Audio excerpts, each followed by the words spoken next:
In Nigeria, viral hepatitis seems to be among several diseases that many Nigerians do not know much about. Based on a recent Nigeria HIV/AIDS indicator and impact survey reports, Nigeria has a hepatitis B prevalence of 8.1% and a hepatitis C prevalence of 1.1%. Now, these are indeed daunting figures, as many victims of the disease have not been fortunate enough to have it detected early. In most cases, the disease is diagnosed at a late stage or after it has caused significant damage to the body, especially the liver. As Nigerians join other countries around the world to commemorate 2021 World Hepatitis Day with the theme Hepatitis Can't Wait, how much awareness and funding have been given to hepatitis across the country? Has the disease been somewhat relegated to the background by COVID? Nigeria is also among several African nations that signed to a global health sector strategy target set by the World Health Organization in 2016 to eliminate viral hepatitis as a public health threat by the year 2030. This has been scheduled to run from 2016 to 2021. Now, how has the country fared in this strategy so far? This and other issues will form the basis of this edition of the program, as guests will speak to the topic dealing with hepatitis. Welcome to Nigeria Today. I am Dennis Adigunloye.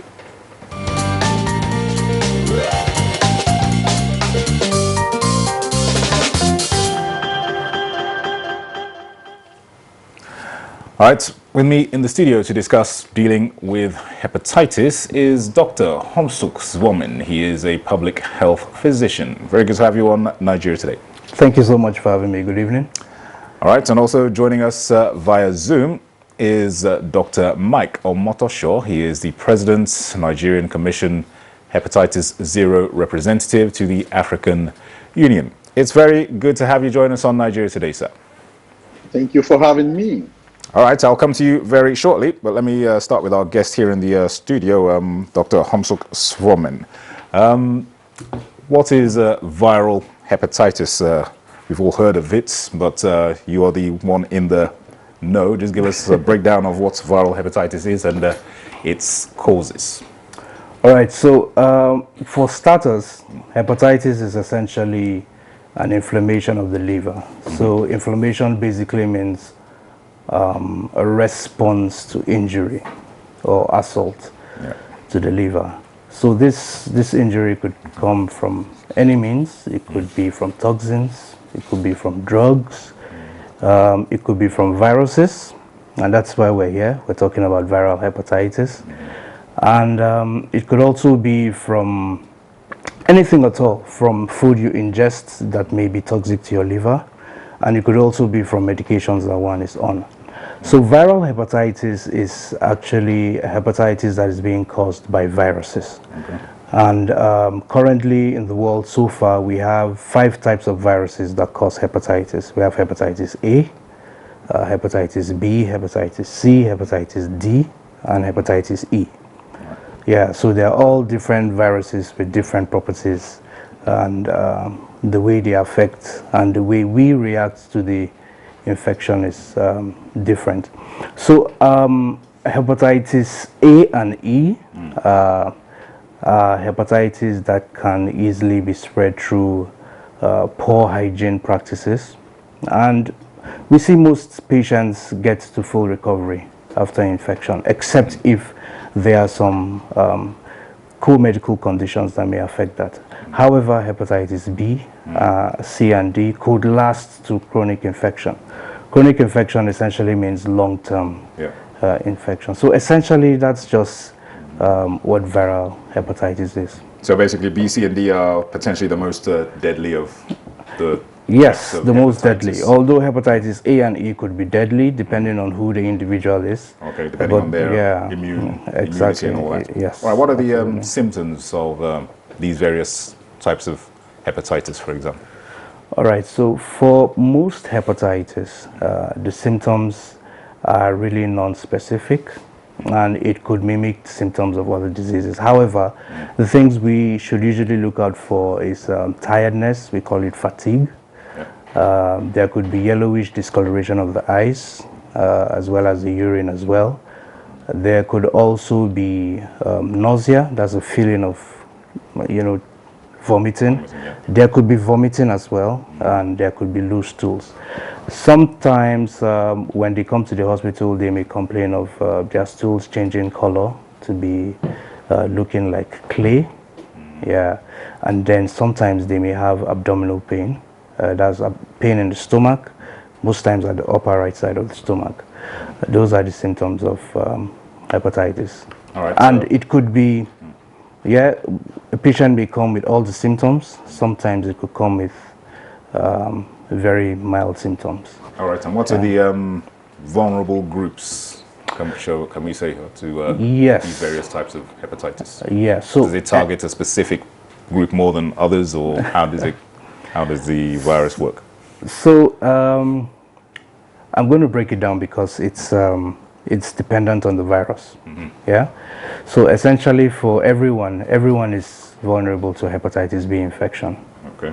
However, for hepatitis A and E infections, because the route of spread is through Poor hygiene. and also through oral routes, mostly people that are in indigent communities, people that have poor immune system, people that live in places that have poor sanitary condition are prone to having hepatitis A and E. And also pregnant women. Pregnant women, we have seen pregnant women to be more vulnerable to hepatitis E. In fact, hepatitis E infection in pregnant women, up to 20% could be significant. Yes, because of their status. So those people are more vulnerable. And of course, people in the extremes of age, children and elderly people are at risk of hepatitis B infection. Then for the hepatitis B virus and C virus, people that are injection drug users, people that share needles, people that are having recurrent dialysis, that's exchange of blood, anything that puts you at risk of exposure to blood and blood products, We have also seen reports of people that do acupuncture and tattoo, contracting hepatitis. And of course, because it's shared through blood products and fluid, it can also be transmitted through people practicing unprotected sex. Yeah. And also people living with other people with hepatitis B, depending on the exposure. All right, thanks for laying those basic foundations for us. Let me bring our guest who is joining us via Zoom in now, Dr. Mike Omotosho. Dr. Mike, no doubt you've heard a lot of what Dr. Homsuk has said about the different types of hepatitis, the causes, the symptoms, and vulnerable groups. In your opinion, what is the level of awareness among Nigerians as to these different types of hepatitis and how to prevent contracting them? What is your take on that? Thank you. Let me pick it up from where Dr. Swomin stopped. I totally agree with him. The problem with hepatitis being a silent killer is because it's usually asymptomatic in most cases. You don't even get to see the symptoms. And when you even have the symptoms, they're regular symptoms like you already mentioned: chills, fever, loss of appetite, some pain here or there. In fact, it could even be mistaken for malaria. That's where the problem is. By the time it's beginning to cause some very dangerous damage to the liver, maybe causing, by the time you're beginning to see maybe jaundice or edema, it's already gone too far to be remedied, and that's where the problem is. So, like you rightly said, the bulk of the problem now is to get talking about it, and that's why the WHO has aptly titled this year's theme, hepatitis can't wait, because we're barely 9 years to the 2030 SDG declaration to halt the transmission of the hepatitis virus. And what are we doing? Not much. So we need to get talking about it, creating awareness so that more and more people get to know what hepatitis is, get to know that they can truly test themselves. They can that way we can increase the case finding. We can begin to look for catalytic funding. We can begin to look for how we can cascade care across the various sectors of public health. More importantly, for us at Hepatitis Zero, by the way, thank you, Dr. Somin Hamsut, for wearing the vests. I should be wearing the vest too as well. What we do is a mantra that we call Get 3 TV. So what we're simply saying is the first get T is to get talking like we're doing now. Let's keep talking about it. That way more and more people will become aware. They will go to get tested, which is the second T. So you get tested. And then when you get tested, two things can happen. It's either you're positive or you're negative. If you're positive, then you get treated. Fortunately for hepatitis C, there is a full cure. But the B does not have a cure, even though there's a treatment. And if you're lucky enough to be negative, then you quickly get vaccinated. That's the V. So we say get 3 TV. So that way people remember. But for now, let's get talking about it. Most times, all we do is talk about hepatitis on World Hepatitis Day, July 28th, and then nobody talks about it again till the next year. That has to stop. If we truly must halt the transmission of the virus, we must get talking now, and then that way people can get tested, get treated, and then get vaccinated. It will shock you that 1 in 5 Nigerians is walking around with the virus. 1 in 5. And sadly, 4 of those people, 4 of them don't even know their status if you look at it. As much as 80 to 90% of the people having the virus do not even know their status. That's where the problem is. Unlike HIV, that the reverse is the case. We've been about 88% of the HIV cases are already diagnosed. Close to 90% of COVID cases are being picked up. But for hepatitis, where we lose about 4,000 people every year, that comes to about 1 person dying every 30 seconds. To put that in proper perspective, we're talking about 60 people dying in the 30 minutes duration of this program due to an ailment that has a vaccine, an ailment that has a treatment, an ailment that can result in cure in certain cases. It is totally unacceptable, and truly, hepatitis can't wait. Definitely. All right, staying with you, Dr. Mike, COVID-19 has been with us and potentially can be with us for the foreseeable future. How has the global fight against COVID, how has it affected awareness campaigns and the challenge that is hepatitis, and moving forward in terms of minimizing its impact on global health? Oh, incidentally, it's helping to spotlight health generally. Luckily, ailments like hepatitis are beginning to get a bit of mention. For instance, we're already partnering with the WHO to have an expanded pilot done where you can actually have hepatitis screening done alongside COVID screening. And it's been done already in Brazil successfully. So it's been expanded to Nigeria, Mexico, and 1 other European country. Once the pilot stage goes through, then it's going to be expanded all through, because by the time you prevent yourself from contracting the hepatitis virus, that's 1 ailment less to bother about. So yes, it's a blessing in disguise. We're not excited that COVID is here, but hey, it's here. We've got to live with it, and we're making the best use of the opportunity that it provides. All right, thanks for that, Dr. Mike. We'll certainly get back to you shortly. We are going to take a quick break now. The program is Nigeria Today. Do stay with us. We'll be back. Let's now hear from the Director General of the WHO in person of Dr. Tedros Ghebreyesus.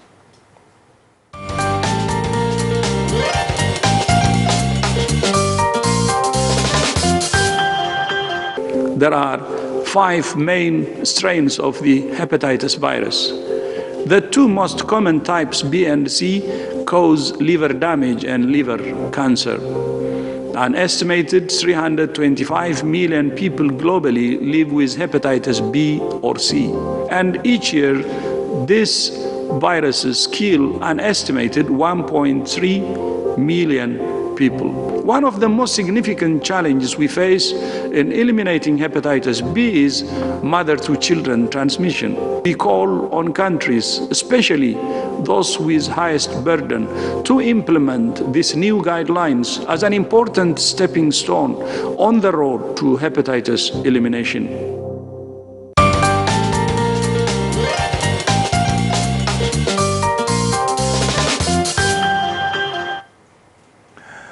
All right, you're welcome back. The program is Nigeria Today. We are discussing dealing with hepatitis. We have Dr. Homsuk Swomin, public health physician, here with us in the studio, and via Zoom, Dr. Mike Omotosho, President, Nigerian Commission Hepatitis Zero representative to the African Union. We just heard from the DG of the World Health Organization, Dr. Tedros Ghebreyesus.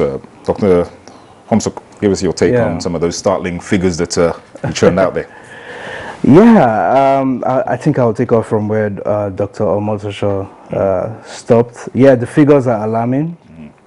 And in fact, if you look at the disaggregated data by some countries, hepatitis alone accounts for more deaths than HIV, TB, and malaria combined. Yeah, so it's quite significant. And it's here with us. We're just coming from the field in a community called Kuchingoro, where we had a community outreach. That's the Rotary Club of Abuja Jabi Lakeside. And out of over 100 people that we tested, we had a significant yield. Yes. And to be honest, some of those people never heard of hepatitis. So I think the first T... Never heard of it, and they're carrying it. Wow. So the first T that Dr. Omotosho talked about, we need to keep talking. And of course, we need to keep talking in appropriate languages and language that the people will understand, okay? Because some of the times our messages may be skewed in a way. We could use a different language, but we really need to go to the communities and speak to them in the way they understand. And COVID as well, on the flip side, has revealed global inequalities, isn't it? Even in healthcare access.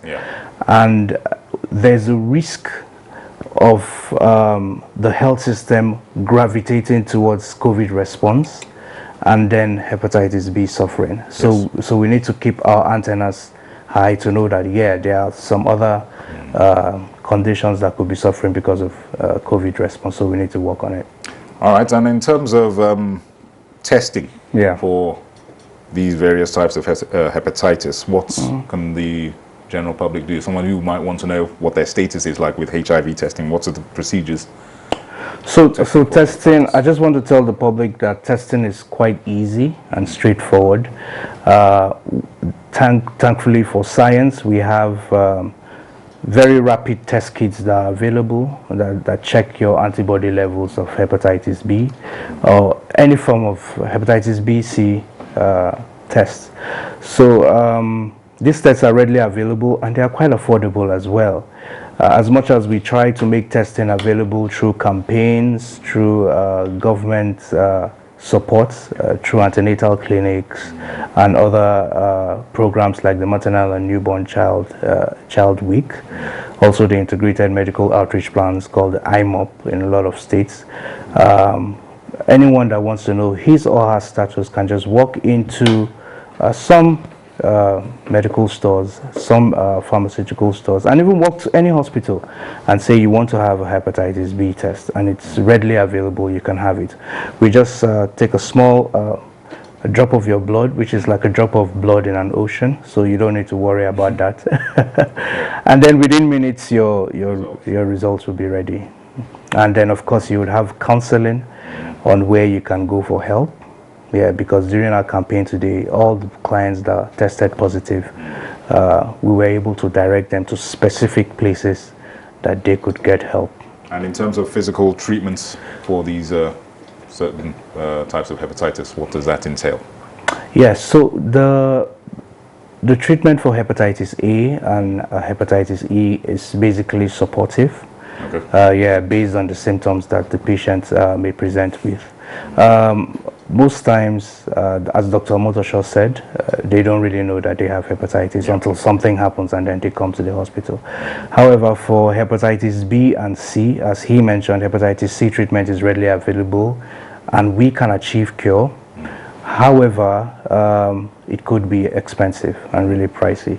Hepatitis B treatment, depending on the stage of the infection and how the patient presents, there are medications that can be supportive and there are medications that we are currently using that are really helpful. So essentially we encourage people to go for testing, and where the result is positive, try to be in care. A lot of people just get the test and then they want to go for second opinion and they want to go to this center and the other center and all that. It's fine.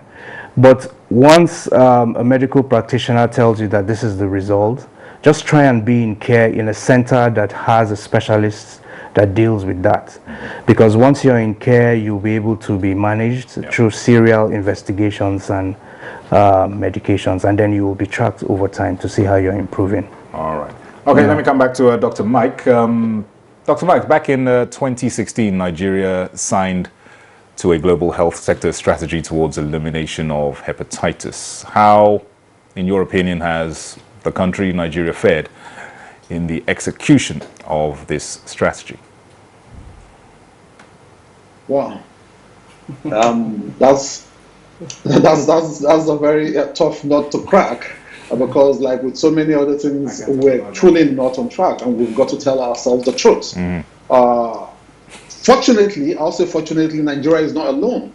Only 6 countries are on track towards meeting this global target of halting the transmission of the virus by the year 2030. And of course, like you already guessed, Nigeria is not one of those 6. So we have a lot of countries in this bad gang, so to say. But all hope is not lost. We're happy that the Federal Ministry of Health is coming on strongly to partner with all civil society organizations. We also have a strong relationship with the National Orientation Agency to get the words out there.